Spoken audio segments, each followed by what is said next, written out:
Me and Snoop got a recorded record. I recorded a record with Snoop for the first album, but they didn't release that record. True life story. So I was right there when that happened. Sometime on the stage, and Snoop on the stage too. And Houston is where we met.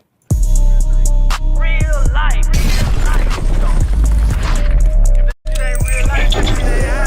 It ain't real life. Just ain't real thing. Real life street stars. You know what time it is. Blair, I gotta ask you, what was your thoughts, being a fan of NWA when they came in through DOC and all them? Yeah. When Snoop Dogg attached himself to No Limit, because that kind of shook the hip hop nation up right then when they announced it, before the music came out. Right. What was your thoughts when you heard Snoop Dogg from the West Coast is with Master P and No Limit? It was just like, I was around when that was taking place, of course. But for me, being a Snoop fan, before you got to go back into 92, 93 or something, Chronic, Doggy Style days, before the Tupac days, you see what I'm saying? Snoop is Chocolate Goldie on the record. This nigga's the Mac on records in the world.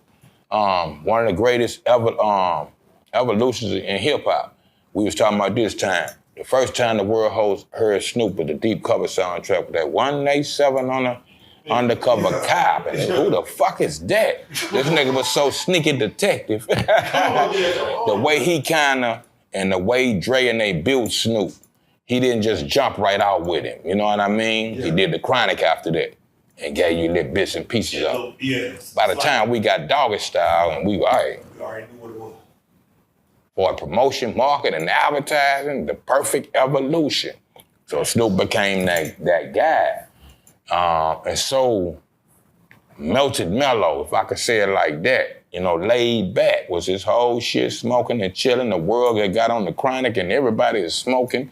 Since Cheech and Chong, since Up in Smoke, we wasn't on them, niggas smoke, but we wasn't advertising marijuana like the Chronic rebirthed it. Yeah. You see what I'm saying? So they the chocolate Cheech and Chong. So to come down here and get into that Buck series, it was like, it's cool, whatever they got going on business-wise, but it's a little out of the Snoop element of me hearing them on a Dre or a Daz beat. So I had to take that part of it. He gonna rap on whatever he rap on, not taking nothing from him, but I was interested to see how that went down. And it worked how it worked, but it ain't, you know what I mean? Yeah, like I said, once you hear something for the first time, I wouldn't do a replay of a sample for years. If I couldn't sample that record, because that was my christening. If it don't sound like that, my energy ain't the same. I had to learn how to record, you know what I mean, in the air and put my vocals down and then eventually grow into the instrumentation. I come from real live instruments. Yeah. But if it ain't James Brown how I heard it, you can't replay James. Don't even fuck with it. Ooh. You see what I'm saying? With Snoop Dogg's sound from the West Coast, when he came to New Orleans and, got in with P, was Down for My Niggas the first track that you said, yeah, Snoop is part of this? Or was it something before that? Just like I'm explaining to you. To see Snoop, I knew and did, we had our shared show with No Limit. That whole different No Limit Buck. That was like this here. You walked in No Limit at one time, it looked like a Muslim classroom. Yeah. And it was at the table, everybody's bounce shit. So to see laid back Snoop on that, it was different for me. You see what I'm saying? Me and Snoop got a recorded record. I recorded a record with Snoop for the first album, but they didn't release that record. True life story. So I was right there when that happened. Sometime on the stage, and Snoop on the stage too. And Houston is where we met. Funny thing, we made efforts. Snoop was crazy about me. I'm crazy about Snoop like the world when I started going to California.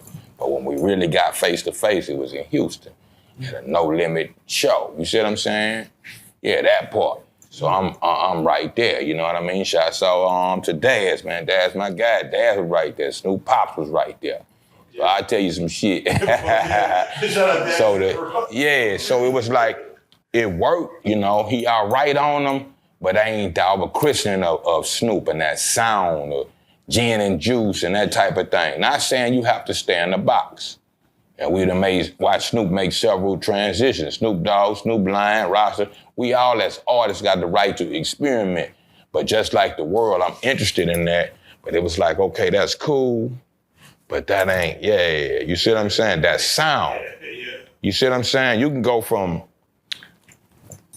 Doggy Style to Murder Was the Case shit, right? That's that same kind of element. Chronic to that 187.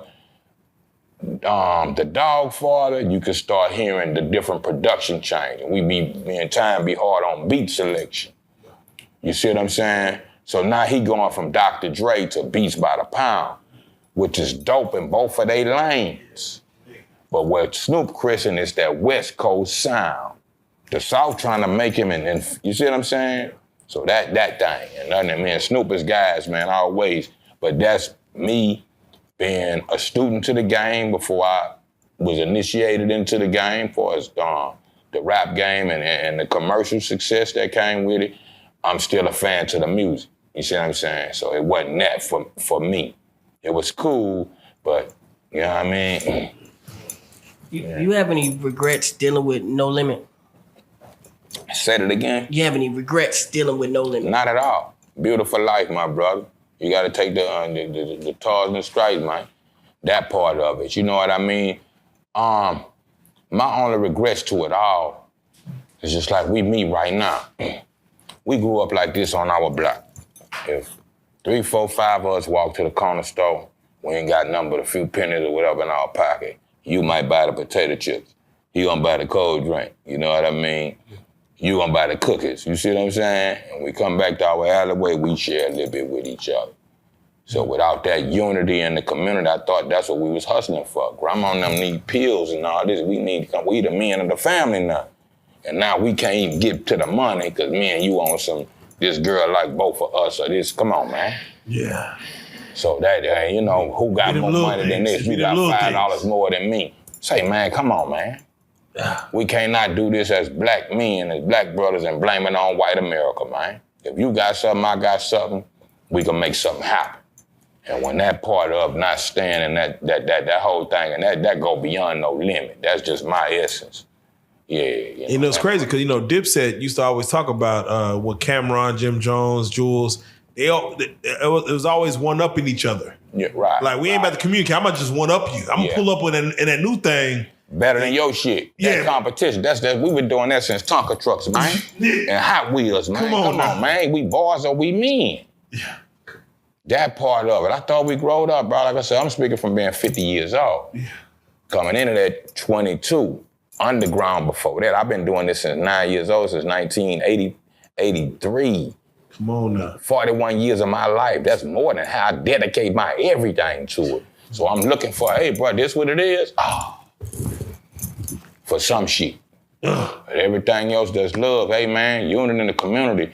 And I'm a baby cub Panther on Chairman Fred them in Chicago, man. My big cuz. Yeah. And so I'm about that shit. You know what I mean? Yeah. Each one teach one. So, Bleed, let me ask you, what is the importance, do you feel, of Beats by the Pound when it comes to the No Limit era, No Limit saga? The legs. Wow. You can't run without your legs, man. You can talk all the shit you want. Where the beat? Where the stage? You see what I'm saying? It's crazy because their run, when it comes to production, for all the albums that they have a hand in, man, you know and how the much sound. You know how long you gotta stay. If people really knew what happened, if we get this 5 minutes of fame bullshit, when you see a video that ain't 5 minutes no more, the blues guys did it, 2-minute songs and all that kind of shit. You know what it take for somebody to take their time out of their life and sit there and push these buttons, read these books to learn how to even translate what's in your soul and psyche into this computer and make this motherfucker say what you wanted to say and inspire the next person. Hey, you can't run without your legs, man. Come on. Yeah. Let me ask you, do you know, where is Beats by the Pounds now? If you know. Like, where I talk to Mo all the time, off and on, man. Moby Dick just put out a record. You see what I'm saying? That type of thing. All of us still, we brothers, you know what I mean? some shit is public and some shit is in-house. So like I said, it ain't no personal pleasure that I have with nobody at all. I know everybody individually. I talk to KL sometime, Odell, you know what I mean? Craig B, the same thing. You know, we know they turn to the medicine man over time. You see what I'm saying? But individually, we all grow up, man. We ain't them same little 20-year-old kids no more. And not saying they not, I know it's something they working on that I'm gonna keep undisclosed, but everybody got their personal relationships and all that with each other. You know, time change, you know, kids and grandkids, man. Nah, biggest facts, biggest facts. Yo.